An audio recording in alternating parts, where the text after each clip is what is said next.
ఒక్కసారి విన్నప్పుడే మనలో పౌరుషం రావాలి. అరే, నేను నా యవనస్తురాల్ని మంచి స్థితిలో నన్ను దేవుడు ఉంచాడు, నేనేం చేయాలి, నా బ్రతుకు పరమార్థం ఏమిటి, నా జీవిత పరమార్థం ఏమిటి, నేను ఎందుకు పుట్టాను, ఎందుకు బతకాలి, ఎలా బతుకుతున్నాను, ఒక బానిస బతుకుతున్నానా, లేకపోతే ఇండివిజువాలిటీ వచ్చిందా, జ్ఞానం వివేకం సంపాదించుకున్నానా లేదా, ఇవన్నీ మీకు రావాల్సినటువంటి ప్రశ్నలు. నేను మళ్ళీ చెప్తున్నా, you are a unique person. నీలాంటి వ్యక్తి ఈ భూమి మీద మరొకరు లేరు, ఉండరు.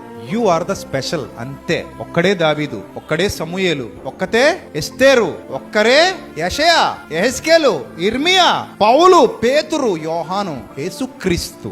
అందరూ ఎవరికి వారే, ఒక్కరే. మరి నువ్వు ఒక్కరే. అదిగే బైబిల్ గ్రంథంలో ఒక మంచి మాట ఉంది, ఏలియా మన వంటి స్వభావము గల మనుష్యుడే అన్నాడు. ఆ ఒక్క మాట చాలదా మనకి? ఎంత ఇన్స్పిరేషన్ ఇచ్చాడు ఆ మాటలో. ఇప్పుడు అలాగే నువ్వు కూడా ఒకసారి ఆలోచించు, ఎంతకాలం ఎలా ఉండిపోవాలి?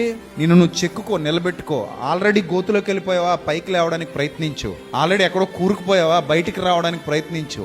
చేతులారా జీవితాన్ని పాడు చేసుకోవద్దు, అంతే.